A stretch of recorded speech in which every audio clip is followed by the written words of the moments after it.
guns, wrong upbringing, killing, war. Why does the human being kill their own kind or themselves?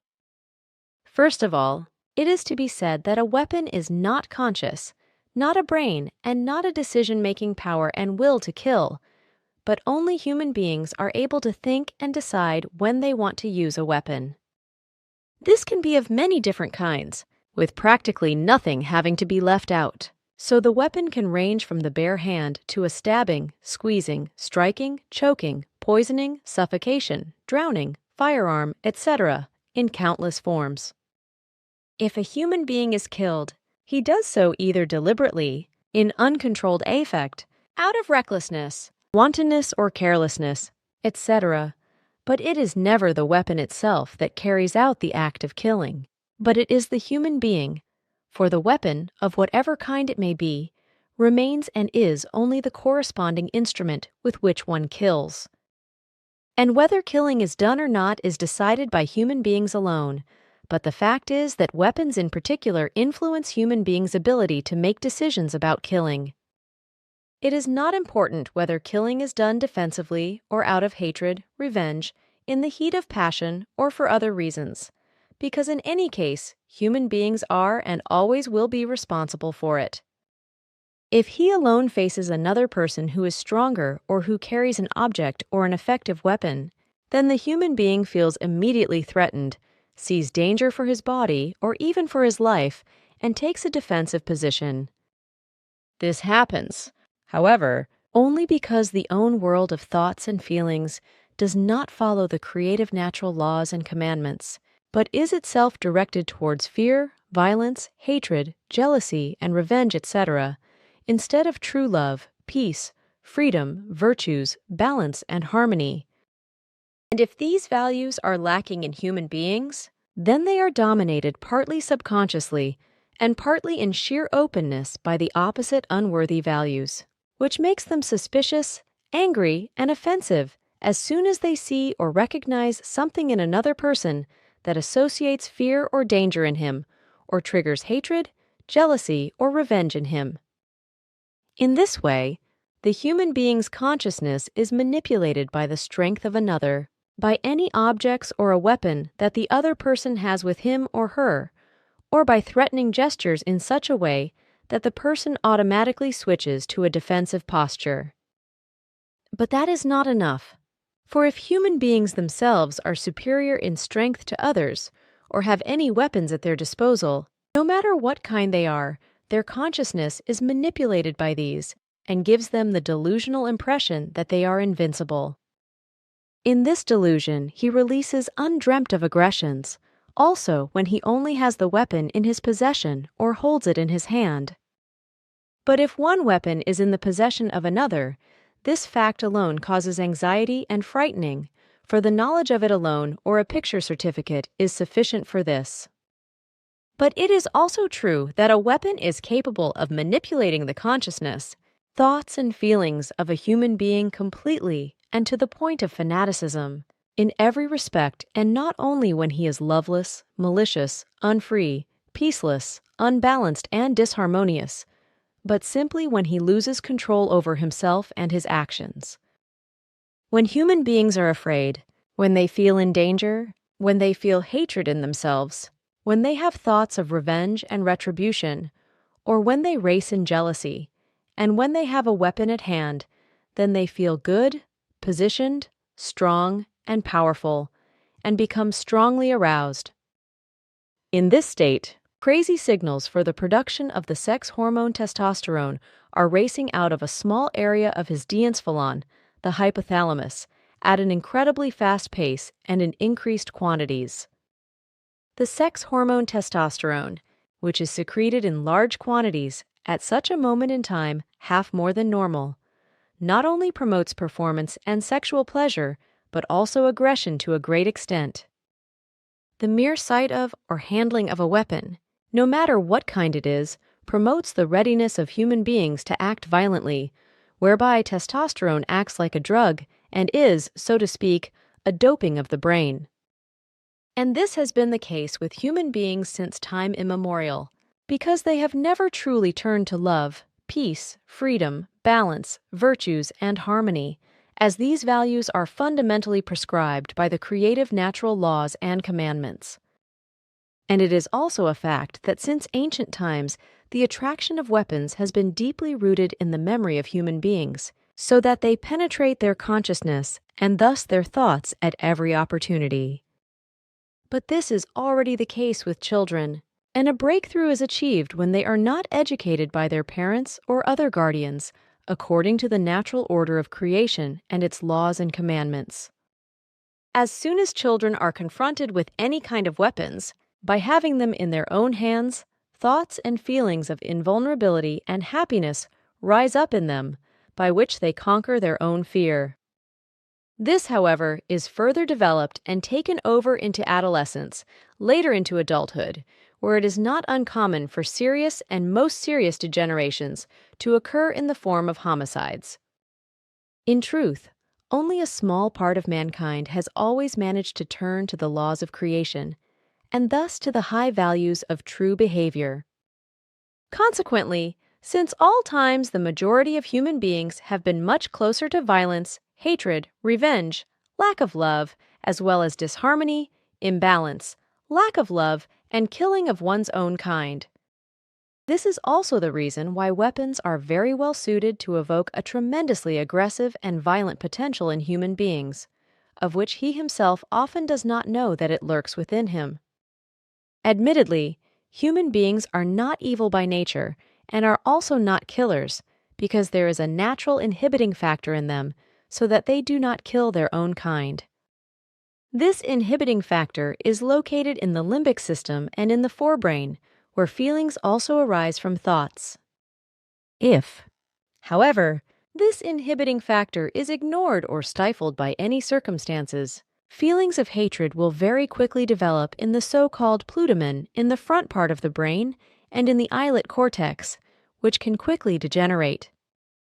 The mere handling of a weapon activates a certain learning process in the hippocampus, but also in the hypothalamus and the pituitary gland, whereby a huge storm of aggression, so to speak, sweeps through the human body, triggered by a tremendous testosterone surge. All perpetrators who kill with any kind of weapon will somehow find access to it, regardless of whether strict laws on weapons exist or not.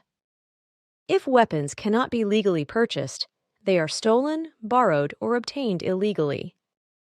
Strict gun laws are therefore of no use, but only disadvantage those who use weapons for purely sporting or hunting purposes, or as collectibles. Weapons are nevertheless very powerful tools with which wars are also fought, mass murders committed, and enormous destruction caused. Thus, they are for the individual human beings as well as for states, peoples and armies uncommonly cruel means for the exercise of violence, hatred, revenge and retaliation, as well as degeneration into jealousy and death penalty, etc. And indeed, weapons are also deadly means of power in the struggle for recognition, false honor and respect, etc. The users of weapons who kill with them feel physically connected to them, which is why they can also get excited about them. And it is also such human beings who feel invulnerable with weapons in their possession or in their hands, because they are dominated by thoughts and feelings which cause a frenzy in them and put all control mechanisms in the brain out of action. A human being with a weapon in his hand, who wants to kill and who consequently cannot control himself extensively in a neutral way with regard to his thoughts and feelings, is not able to think clearly, because the perceiving and coldly calculating areas of his brain are working at full speed. At the same time, emotional centers such as the amygdala in the core area of the cerebrum are forcibly paralyzed, thus overcoming the inhibition to kill. The inhibition factor is given to human beings by nature and is therefore as ancient as the being human beings already exist. However, since he has free will and can determine everything himself, the inhibition factor for killing is not insurmountable for him. As already mentioned, there is by nature an innate inhibition to kill anchored in the front part of the human brain. This inhibition is roughly in the same area that makes human beings, and is responsible for abstract ideas as well as for ethics and reason. But the inhibition of killing also reaches into deeper layers of the brain, where, for example, effects such as fear, aggression, and erotic stimuli are evoked. The natural inhibition threshold for killing can be crossed by human beings in their affects, as well as by jealousy, fear, danger, hatred, wantonness, psychological behavioral disorders, revenge and retribution, but also by training through electronic killing games, the killing of human dummies, and military killing drills, etc. Through the constant repetition of such processes, an automatic killing mechanism is ultimately created, whereby the killing inhibition is switched off and neutralized. Electronic killing games and the like, as well as military killing drills, let human beings degenerate to reflex-like killing and let them finally become cold-blooded killers. Such games and military drill, but also corresponding films and plays, etc., eventually lead to the fact that the gross motor activity is controlled only by the brainstem. This is especially true for young human beings, but increasingly more so for those who feel defenseless, disadvantaged, or disregarded in their lives. In their sick world of thoughts, feelings, and psychology, they then believe they are victorious heroes when they kill fellow human beings. It is not uncommon for them to try to compensate for their inferiority complex by mass murder. The myth of the weapon has been deeply rooted in human consciousness for thousands of years, which is why it has always played a major role in feuds and wars, etc., as well as in religious and sectarian human sacrifices and murders of all kinds. While weapons were still quite primitive at first, from stones to clubs, this has changed over time. The technical progress of antiquity and modern times has brought all kinds of innovations in mechanical and automatic weapons of all kinds, resulting in a new culture of killing and murder that is not unparalleled in earlier times and is uncompromising, fast, and unchangeable. The dangerous nature of weapons of all kinds and their immense killing and destructive power have penetrated the consciousness of human beings and have triggered in them an unprecedented fear. Hundreds of millions of human beings were killed by wars, sects, religions, crimes, and all kinds of human degeneration during the 19th and 20th centuries alone. An earth-human trauma. Through jealousy, hatred, revenge, and retribution, countless human beings have been killed, as well as by the Inquisition, genocide, robbery, the death penalty, contract killings, honor killings, punitive actions, and so on and so forth. Murders as a result of envy, inheritance, and neighborhood disputes out of alleged love or pity are also part of this and are constantly increasing. A fact that is not surprising because the mass overpopulation and its constant and so far unstoppable growth brings more and more frequent degenerations of this kind.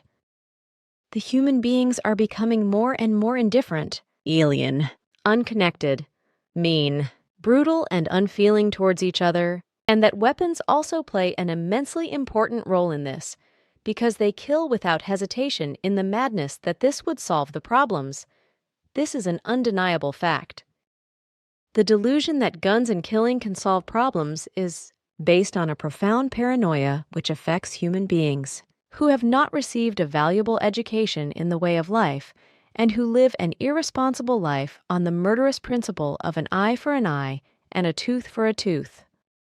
This false principle, which is contrary to nature and to the law of creation, is slumbering in the majority of humanity on earth as a result of a completely false education, with religions and their sects and false religious ideologies and philosophies being particularly to blame.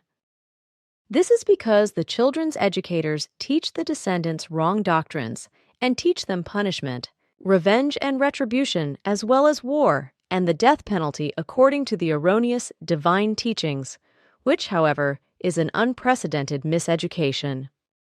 Instead of educating children about the value of each life and its integrity, true love, peace, balance, freedom, and harmony, the educators, as well as all around the adults, teach or set an example of all evil, strife, hatred, strife, malice, vengeance and revenge, murder and manslaughter, and every form of degeneration in every respect.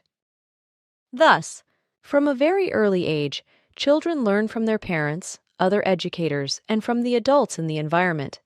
All evil, violence, killing, and all conceivable degenerations of every kind and manner. And what the children learn wrongly in this respect, they naturally expand on, carry everything into puberty, and bring it to harmful, malicious, and destructive effects, up to the killing of human beings. And in many cases, it is so that everything that was learned and developed in early childhood and during the following time up to puberty also has effects in adulthood. Consequently, lack of love, hatred, discord, revenge, indifference, revengefulness, unfreedom and unbalancedness, as well as disharmony, dishonesty, and lack of virtue generally come to a breakthrough. And unfortunately, this happens to the majority of humanity on Earth, as a result of which all the evils mentioned above also spread worldwide. There is discord and inhumanity all around, and everyone is neighbor to himself in a malignant way.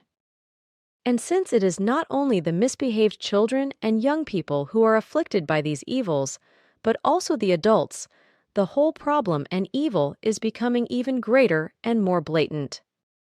This is because the adults themselves, as parents or other educators, who have to give the children and young people an appropriate and life-affirming education, are themselves afflicted by all malignities, evils, and degenerations, and therefore cannot educate and teach the descendants correctly, but only in the same bad and overbearing way as it is their own.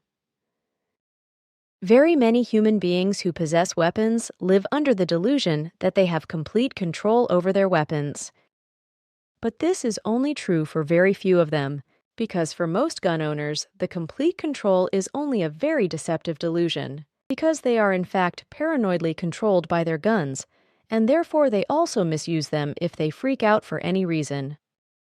The reasons why weapons are used, also by those who believe that they would have tight control over them and their use, are extremely diverse.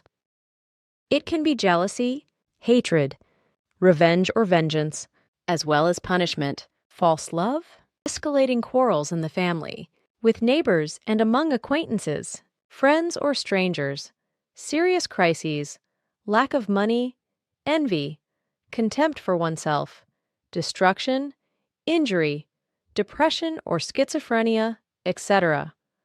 All of these factors can very quickly turn into a catastrophe. And practically every human being can be affected by such things, even if they are as sublime and controlling as they are above their own or simply above weapons. Exceptions in this respect are so small among the human beings of the earth that they can hardly be mentioned by a number. It is the bitter truth that a great many human beings are gun paranoid. So many risks increase drastically when they acquire a weapon, whether it be a slashing, stabbing, thrusting, striking, choking, flinging, firearm, etc. Thus, it is proven that the risk increases eightfold once a weapon is available for violent actions, if there are any confrontations or psychological problems. Suicides even increase tenfold when psychological problems occur with depression, as is also the case with crises, exposures, and shame. The human beings are social beings who are afraid and tormented when they are excluded from others, treated unjustly, and do not belong anywhere. The result is that he becomes depressed by the tormenting mental, emotional, and psychological pain. As a result, sooner or later he begins to define right and wrong for himself and takes up arms to justify and take revenge in a final act, in cold blood and without pity. Firearms in particular play an inglorious role in this, as do poisons and hanging materials, which in this case can also be called suicide weapons. If not only empty suicide threats are made in order to force other human beings to do something with it, then a real suicide act is usually preceded by several successive phases of determination and doubt, if it is not a matter of emotional suicide. In these phases, it is still possible that the human beings, who are willing to kill themselves can be dissuaded from their intention by good and enlightening and supportive conversations, and the worst can be prevented. And indeed, there are many suicidal people who allow themselves to be instructed and who refrain from suicide when they get away from it through enlightening facts, because they become aware that an escape from life is the worst form of cowardice that a human being can commit. But for the human beings concerned to become aware, it is not only necessary to have authoritative human beings who are capable of the necessary enlightenment, words and arguments, but it is also necessary for the person who wants to commit suicide to be aware of them.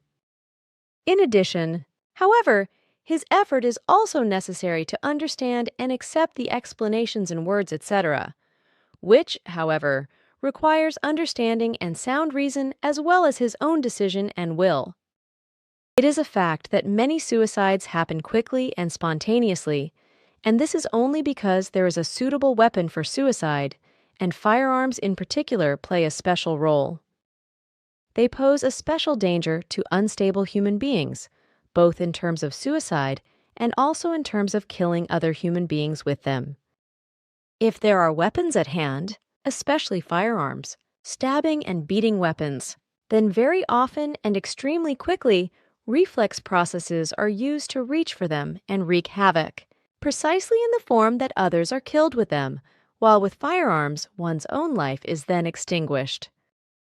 Some human beings simply feel bad for some reason or another and act impulsively, and therefore spontaneously kill others or themselves, whereby the success rate for suicide with a firearm is 91%.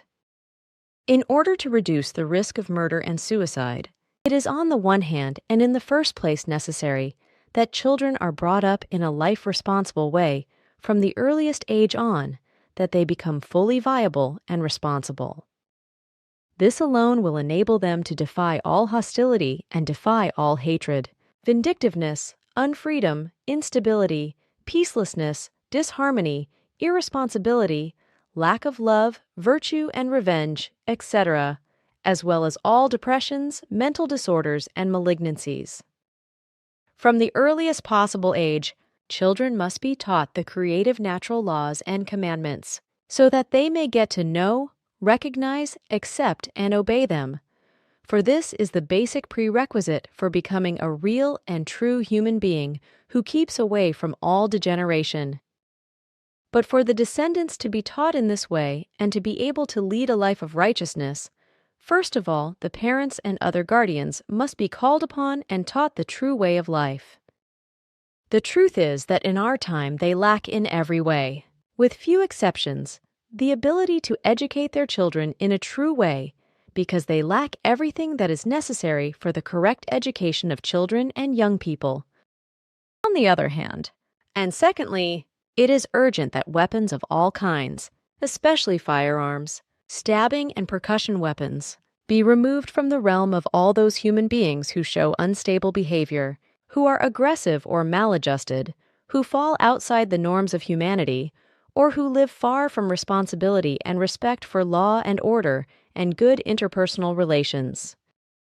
This applies to adults, but also to children, adolescents, and impulsive and aggressive human beings. And only if at least all these factors are followed can it come to a situation where many human beings no longer see the use of weapons as the simplest solution to smoldering conflicts and wars. It simply must not be that conflicts are to be solved by the deadly and destructive use of weapons, whereby it must also be prevented that suicide bombers and young or elderly people running amok can kill their fellow human beings en masse. This means, however, that the false and murderous teachings of religions and sects must disappear from the repertoire of any educational methods and false teachings, as well as any political coercion and military drill to kill human beings. Simyase Silver Star Center, February 2, 2009, 053 HRS Billy.